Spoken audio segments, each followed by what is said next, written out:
Welcome to Salute to the Years, where my family and I discuss everything Disney, from parks, food, and rides to travel tips, movies, and more.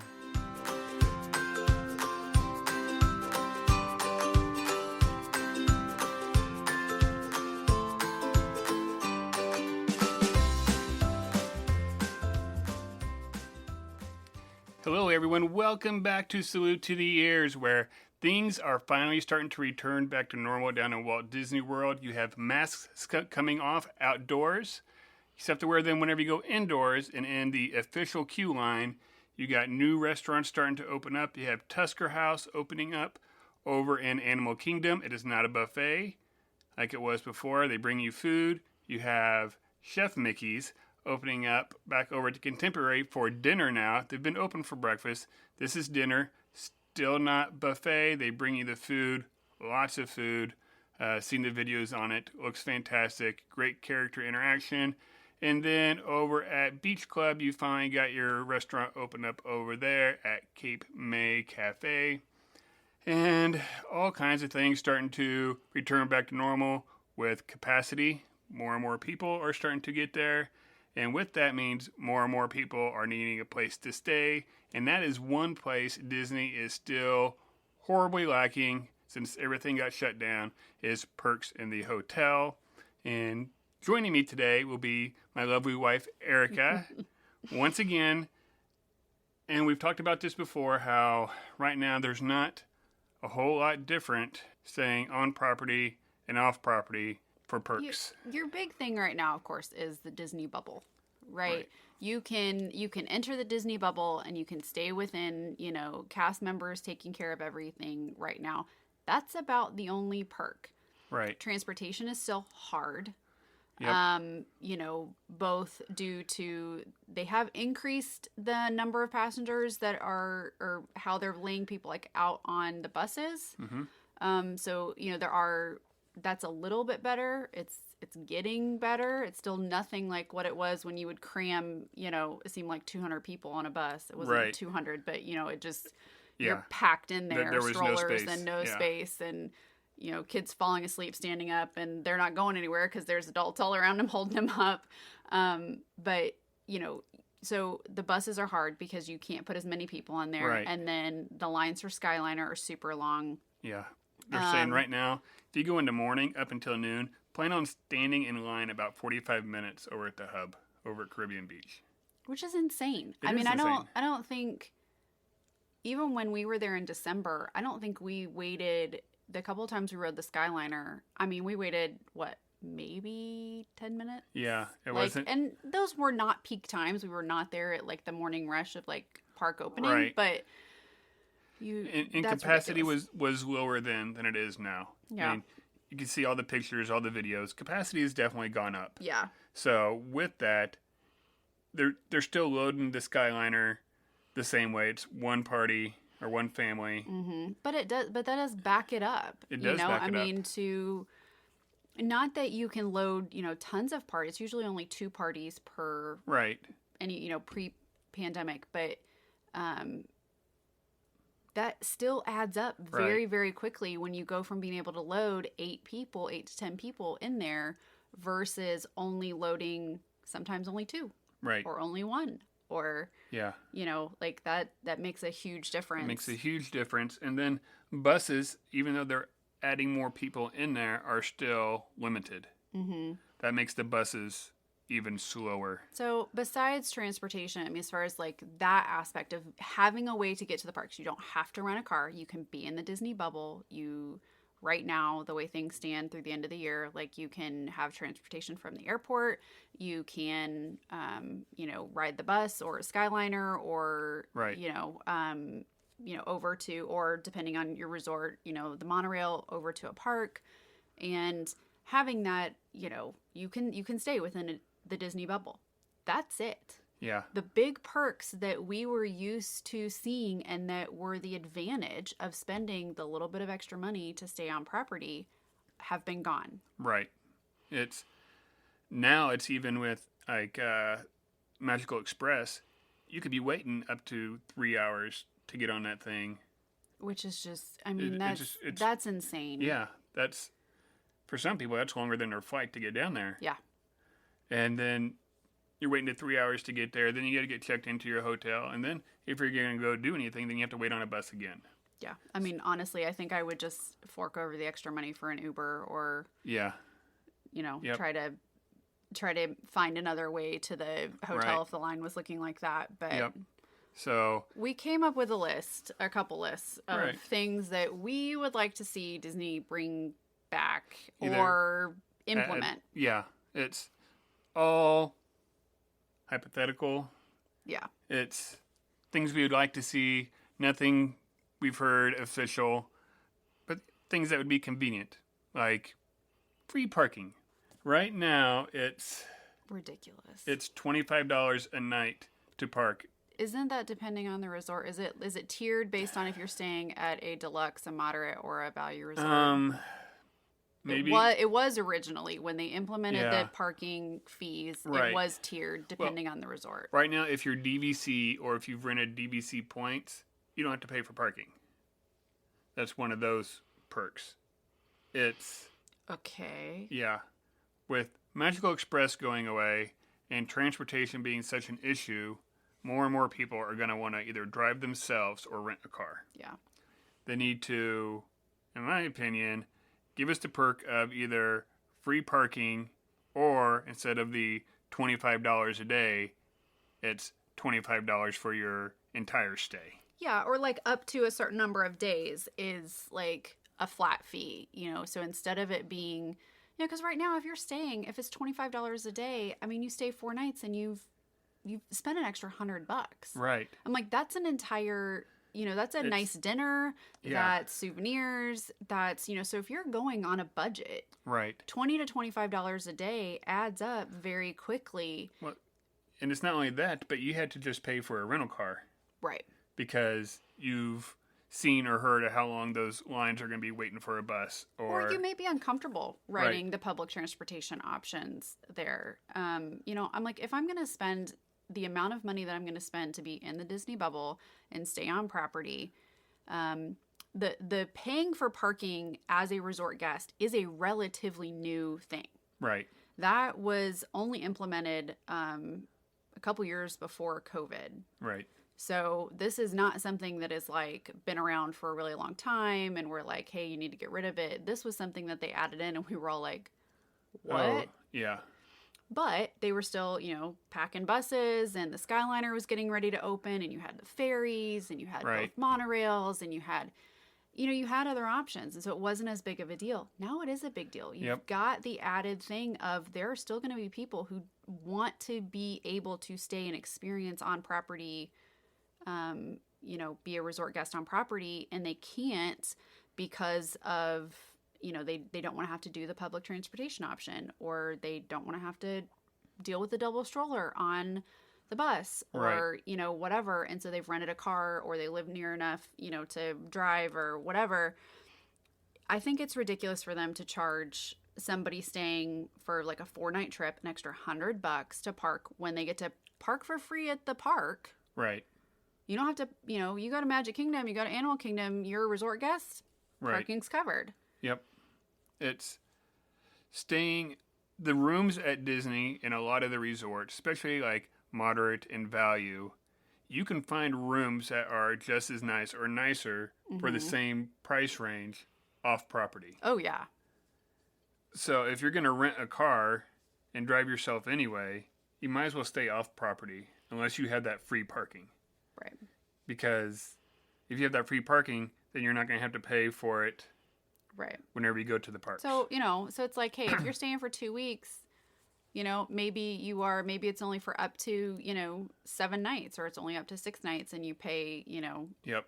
$30. And then if you're staying over that, it's the next, you know, level up or whatever, like fine, charge for parking. But, you know, I understand like right now they don't have people, you know, who are necessarily coming to the resorts to eat like they were before. So you used to have people that would come and eat at the resorts, especially your deluxe resorts, you know, where they would come and have a meal and meet people and go have drinks at one of the lounges and, you know, all Right. those things. You don't have that happening nearly as much right now. Right. Totally understand that aspect. But if you can't get people who want to stay on property and who are getting more perks Yeah. by going to the other guy Yeah. because they're offering a whole lot. It's an easy perk. It'd be something that'd be easy to do. And I think it would go a long way in helping transportation woes there because they're having trouble hiring bus drivers right now. Yeah. They're trying to hire more I mean, that's the hiring thing is an issue with everything. nationally. Yeah. That's not, just them at the moment. And I think we'll see that get better over the next few months. Mm-hmm. But on the term of things that Disney used to offer or used to have available as a perk of staying on property and don't anymore, I want to see dining plan come back. Absolutely. I think that dining plan was like the transportation plus dining plan and staying on property was what gave you that all-inclusiveness of having a Disney vacation. Right. Here is what I have paid. Here is what I am getting out of it. And not having to worry about that. It's already been budgeted. You don't have to deal with it anymore. That made it so easy to be like, okay, here is what we're paying for this vacation. Here's how much we need to, set aside and pay towards it or whatever. And not have to think about while you're ordering. Right. You get to the end of the week sometimes without that dining plan and you're like, do I order the steak and spend the extra money or do I get the chicken? Yeah. No, it's definitely one of those things even when you're picking your restaurants I've already picked one sit-down restaurant in the last couple of days where I'm probably going to drop $100 or more. Do I really want to do it 2 days in a row? Yeah. If it's not all paid for. If it's already all paid for before you go down there, you don't necessarily think about that as much. Yeah. What you think about then more is how much time is this going to take? Yeah. But the dining packages, Disney was actually making money on those. Yes. Because people either weren't using all their credits or they were buying a package and they weren't using it to its full value, meaning they weren't going and sitting down at a table service. Unless you go do table service for pretty much every meal, when you're talking about those, the dining plan, that has, what was it, the deluxe dining plan that had, you just picked which restaurant you wanted to eat at. You didn't have to, it didn't have to be, you only had a number of quick service or a number of table service. You could pick whichever ones you wanted. Unless you were eating table service the whole time, they were making money on those. Oh, absolutely. And then people, even with their snacks, using it for getting a bottle of water or a Coke instead of, going and getting a good snack. Right. So they were making money on that, and that would be something that would be easy for them to bring back as the restaurants come back. It is the one perk that I think will come back. I think it'll come back this fall. Mm-hmm. I think that would be a major advantage. If it doesn't come back this fall, I do think it'll come back in 22. Yeah. I don't think that there were enough disadvantages to it for Disney to just completely eliminate it. It may look different when it comes back, but I think that they're going to bring that back because they have not gotten rid of any of the signage that has the symbols for Disney dining plan on anything. So if they were truly going to eliminate that, that would already be gone. Yeah. Because this kind of goes into a different one. Some of the rides, they've eliminated the signage for Fast Pass. Oh, right. So, and that's something that's still up in the air as well, whether or not that's going to come back and how that's going to come back. But yeah, with the dining plan, you still see this symbols for snacks or you can use the dining plan for that. So I think it is going to come back. I think the problem is right now there just isn't enough reservations open. I think once the capacity in the restaurants gets greater, then we'll kind of see that come back. And they are opening up more restaurants. You're hearing about more, it seems like every week. Like Space 220, which they've been waiting to open up since 19. They now are hiring wait staff. So it's close. Hopefully. It's close. It's coming. It's something that we've been really excited to see the next time Yeah. that we get to go. The last 2 times we were hoping that it would be open, and Mhm.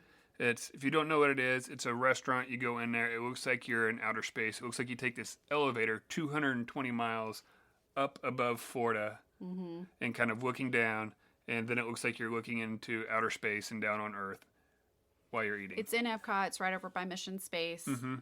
So it's tied in with all of that, and it's kind of a nice revamp for Mission Space, a nice addition. So Right. it'll be really cool, and I think it will be a nice addition as well when you also add in the new resort outside Galaxy's Edge. Yeah. I think having something else that also gives you kind of that space feel Yeah. without having to stay at that resort Right. will be And nice. then you'll have Guardians that'll be opening up fairly close to Yes. there as well. So that's one. Okay. So speaking of parks, Uh-huh. you and I differ on this one, Okay. right? You mentioned it, the whole fast pass scenario. Okay. You and I have different opinions on this, but I want you to talk about what Okay. you want to see with that as a perk to staying on property. Okay. So what first I want to see happen is we got several new rides, big rides that are opening, whether it's Rise, which right now is next to impossible, it seems like, to get a pass. Yeah, you pretty much. I mean, it's gotten better as they have increased the number of people who are Right. on each, car, but it's still not great. It's still very difficult, which And you can glitchy. and you don't have to be on property to get the boarding pass. Right. So I would like to see it where if you're staying in a Disney resort, Mm-hmm. you automatically get a boarding pass for your group to Rise once every week. If you're there for more than a week Or at least 5 every days. 4 days. Yeah, like so. I mean, because you could hit one park every day, and so that gives you kind of that round robin of like, okay, well, we did 4 days worth. On that 5th day, you Yep. could potentially get a new one. You and I are in agreement on that. Of like, it should be a perk to staying on property is that you are guaranteed that if you have a Hollywood Studios park reservation, you can get a boarding pass to Rise. I don't see why that. Just one for your party. Right. Yeah. Not. There are so many people who travel down there, and that's the number one thing they want to do that they don't ever get to do. Yeah. Because they got one day And then at you've got Hollywood. people who are annual pass holders who are there all the time on a regular basis who seem to get it every single time they go. Yeah. And it's just like, okay, this is where we differ on this one. I'm in agreement on that part of like, I think if you're a park guest, you should get to have a pass for at least Rise, and then we're assuming they're going to implement the same system for some of the other new big rides like Ratatouille and Possibly. Ratatouille, though, I think is going to... They don't necessarily have to do the same system because it's almost like a trackless Omnimover, like where they can get lots of people on and off that sucker. Right. So, but we're not sure how that's going to go with new rides. We're not sure how that's going to go with new stuff. I have the problem of I don't like the boarding pass scenario. right. I am not a fan even of like Fast Pass or anything being completely eliminated. Right. There's talk of Fast Pass is just going to cost. Yeah. There's been all kinds of rumors of, okay, it's just going to cost, kind of like it does over at Universal. There's talk of it being kind of a tiered system of like if you're staying at Deluxe, then you automatically get fast passes. If you're staying at a moderate, you get like 3 fast passes for the day. And then if you're staying at a value, it's like 2. There's all kinds of things going on to where you could possibly buy more. I think the fast pass as we know it of old is going to be gone. Yeah. Disney World was the only park that was still doing it like that. It cost out at Disneyland and all the other Disney resorts, so it's coming. Yeah.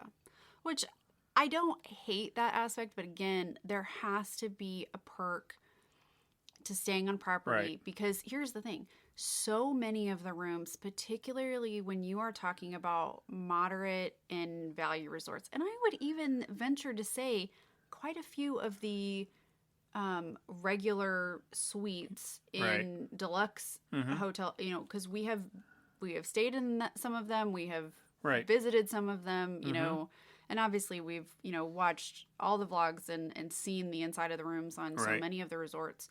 I'm sorry, but there are aspects of those rooms, even with the new update renovations, where I'm like, it's just a nice hotel room. Right.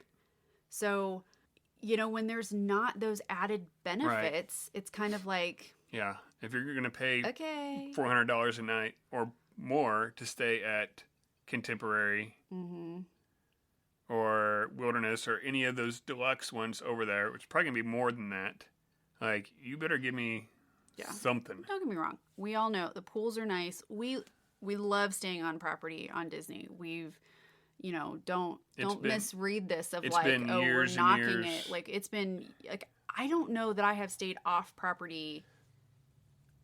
I think the last time I stayed off property, I was too young to remember. Right. Like, I have almost always stayed on property, and I will continue to tell people to stay on property, but it is getting harder to do now.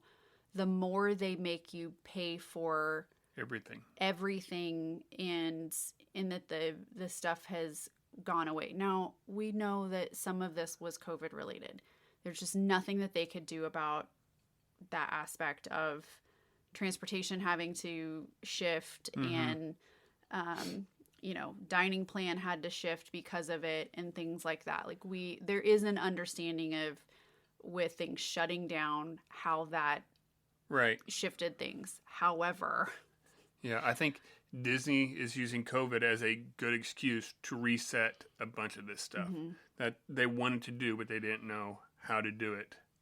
Now, would you rather see some sort of like fast pass come back, or would you rather see extra magic hours come back? Okay, so I think if the extra magic hours, not the 30 minutes that they've announced that they're doing already, like if it's a true extra magic hour, like an hour or 2 hours at night or more, like, okay, that might be okay. It might be able to justify not having the fast pass, but if you're going to be able to have extra magic hours, then they're going to have to reset like boarding passes.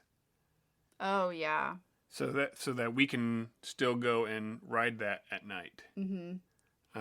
Yeah, or is that shut down during those, or do you go to having it in the morning? That's one of my favorite memories is you guys coming back from an early AM at Hollywood Studios when Galaxy's Edge first opened. We were there about a month after Galaxy's Edge opened, and a month and a half, and they were doing 6 a.m.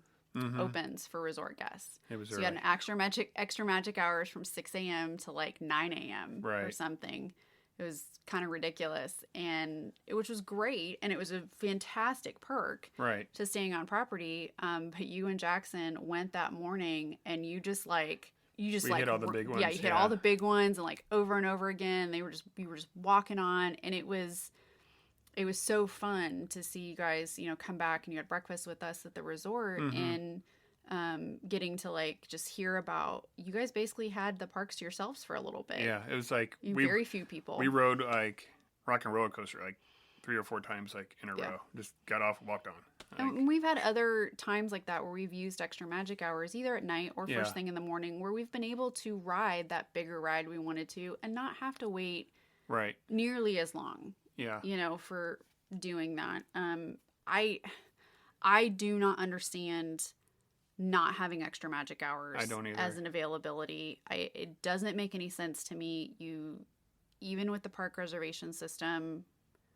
Yeah, I don't get it. Early on it was due to cast members, and they wanted to keep everybody safe. Well, now that you've increased capacity, let's extend those extra magic hours, bring that back. And I definitely want to see it at night. And I think if you do it at night, it's a good way to reintroduce fireworks. So I think that they could use that extra magic hour to go ahead and start shooting off some of those fireworks, doing some of those shows with a lower capacity. That would make sense. It would give you the opportunity to space people out better or set up, particular areas where you can be or. Right. It's right now they're saying that's what it is. They don't want people all mobbed together. Right. I mean, I can't count the number of times we've watched, fireworks at the castle, and it's you're just shoulder to shoulder. Yeah.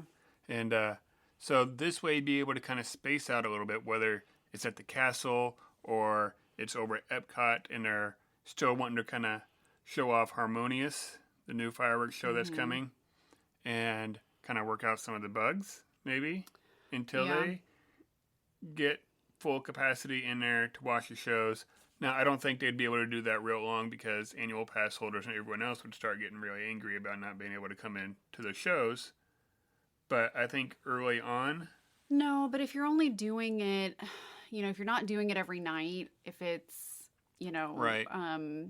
Like when we went in the fall of 2019, so right after Galaxy's Edge opened, there was only because the Mickey's Not So Scary Halloween Party was going on, then the fireworks at Magic Kingdom were not happening every night. There was only one night on our trip where those were going to happen that night. Right. So I think you kind of have that where this is the day, or there's 2 days during the week where Magic Kingdom has it, and there's only 2 days during the week when Epcot has it, and that's it, and not. Yeah, and I don't know how they would do it, because if it's only going on certain nights, then everybody from all the resorts are going to want to be there on that night, so to watch the fireworks. So I don't know if it'd be okay. You had to have a reservation that morning for that park, or if it's you have to have a reservation for those extra magic hours at that park that night. Oh, so maybe there could be a reservation option for the extra magic hours as well. Or maybe have it going in two different parks on the same night. Well, that's what I mean. Like, or you mean you're having it like it's only like these 2 nights when it's happening, versus or only one night a week or whatever. I think you're right. It's a good way to bring it back. Almost the same way they're bringing back, like Boo Bash. Yeah, it's a ticketed event, and it's not going to be Mickey's Not So Scary, but it's going to have a lot of those pieces. Right. And again, with the, like, what is the advantage to staying on property without having to, like, I'm willing to pay for some extras with staying on property. Of like, hey, you're staying on property, so you're the only ones who can get dining plan. Right. You pay for dining plan. It's not like you don't pay for that.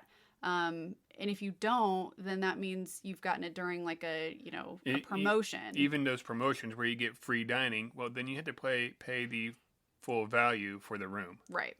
So they're still getting it from you. Yeah. Either way. I think for me, I want to see dining plan come back. I think it's going to come back. I want to see something happen fast pass or boarding passes or something. The whole boarding pass system baffles my mind. I don't like it. I think I don't think it's fair. That's a big thing for me. But my biggest issue right now is the transportation thing of you never know right now how long it is going to take you.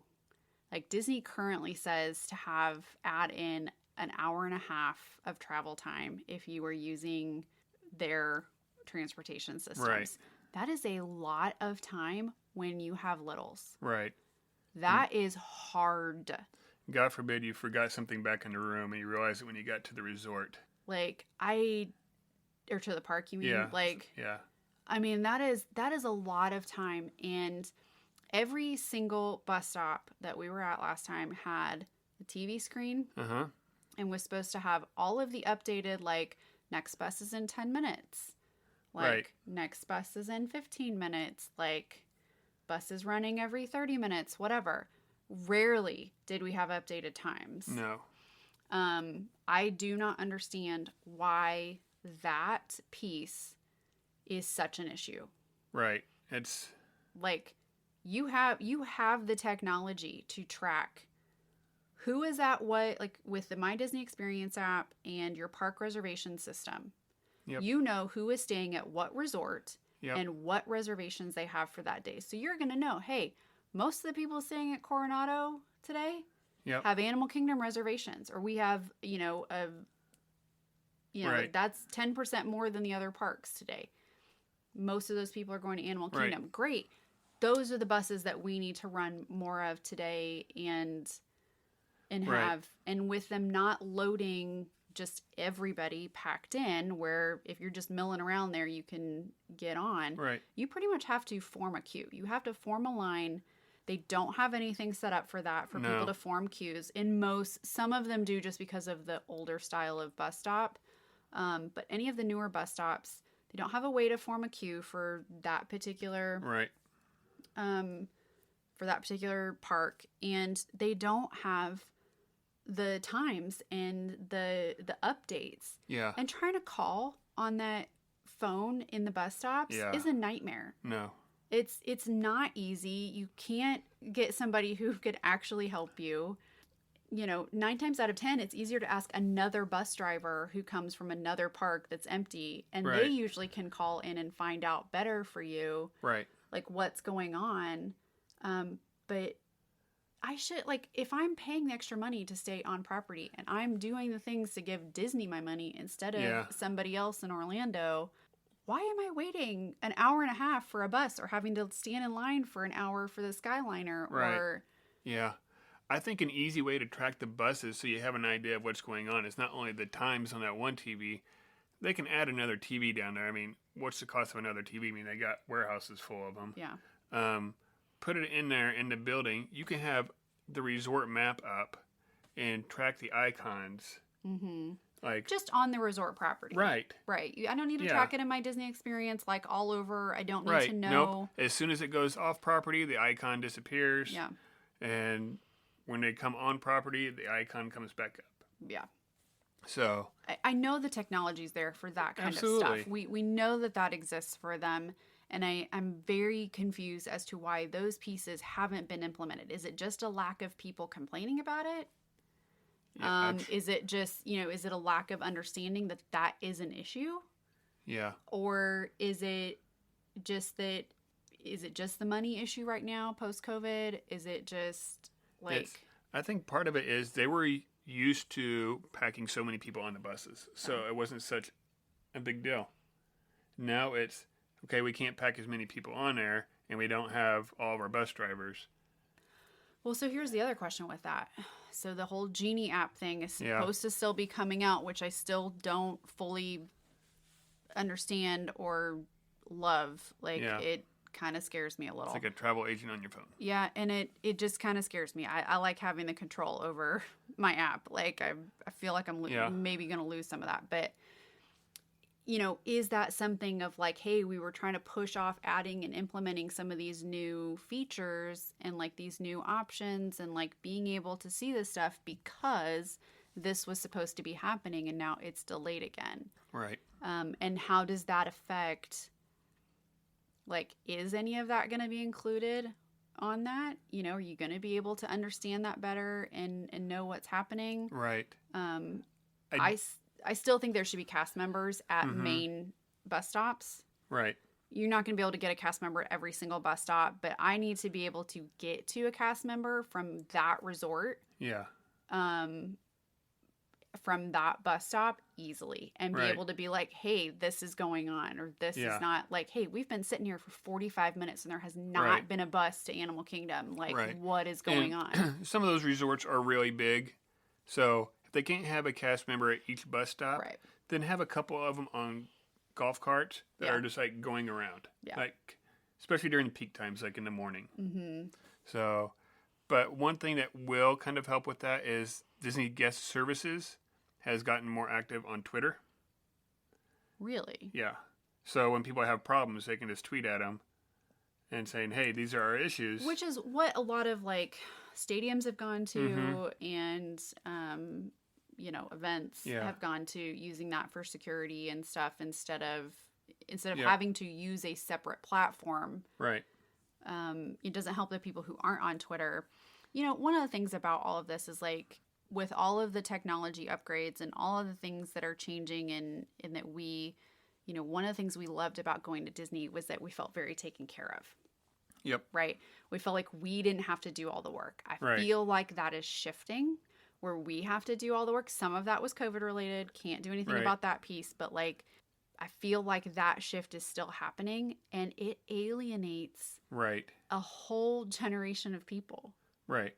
You know, our grandparents' age, our parents' age that are like, I don't, like, Right. we can spend all day on the My Disney Experience app Yeah. and utilize all of the features and all of the aspects. I used it today. We have a friend who's going down this next week, and we were talking about height requirement for rides and like what rides her daughter was going to be able to do. And I was like, oh, let me look. Yeah. Pulled up My Disney Experience, looked at that specific ride to make sure that she was going to be able to ride it. And, you know, we can do that. And Right. we're totally fine with it. And a lot of people, majority of the people attending the parks are going to be. Right. But based on the number of questions that we see on Facebook groups and on Twitter feeds and stuff There's still a whole lot of questions. There's a lot of questions. There's a lot of people who don't know how to access that information from Disney themselves. And it's disappointing to me to think that I'm feeling like you're no longer getting the care and the service Right. that we used to. It's gone to almost we felt taken care of, and it was a great service, and now you're really starting to kind of see the business part shine through, the money grab kind of shining through Which at points. has happened before in Disney and did not end well for them. Like, and so there was a shift back to Right. that personal, service of like that customer service aspect of like helping people have that magical time. One thing that I do want to see come back, and I really want, I don't know if it's a resort perk per se, but maybe it kind of should be. We talk about this a lot because it is my favorite thing, is those magic moments. Oh yeah. We're starting to see those come back a lot more. We're starting to see cast members really attempt to make those happen in the best ways that they can. I saw one today on Twitter. Yeah? Yeah. You saw another one? I did. Guy was proposing. Nice. Yeah. Out right in front of the castle. The cavalcade was coming by. Guy going around with the camera, like taking all the pictures, proposing. Mickey's cavalcade's coming by, and all the characters on there start like raising their hands and clapping, and we're like all into it. So yeah, another magic moment. I love those. Those are my absolute favorite things of like the interactions. Yeah. And that's another thing. I hadn't even thought about that. Right now, even with COVID and everything, is being a resort guest, could you do some character interactions, some private character interactions that, maybe you can't hug them, or maybe you can if you're vaccinated, or, like... Right. I don't know how they would work that out, but maybe that would be another option of like, the only way that you can pay for this, or the only way you can have this, is to be a resort guest. Yeah, I don't know. That's a good question. I hadn't even thought of that one. I hadn't either. But those are my favorite things. We saw another vlogger that got to walk around, Kyle, that got to walk around the lobby. Yeah. In Tower of Terror. Right. And kind of. Yeah. I'm like. And it was magic for him. Yeah. Somebody who goes daily. Yeah. And it was still magic for him. And lucky for all of us that he shared it with the world. But, it's one of the reasons why we talk about the experiences that we've gotten to have, is because we want to share that with everybody and know that it is possible. Yeah. So, if you all like to share your ideas of what perks you'd like to see come back, you can hit us up at Twitter and Instagram at Salute to the Ears. You can listen to this podcast pretty much anywhere you can download a podcast. We're at now. So with that, go out and find your joy. Have a magical week.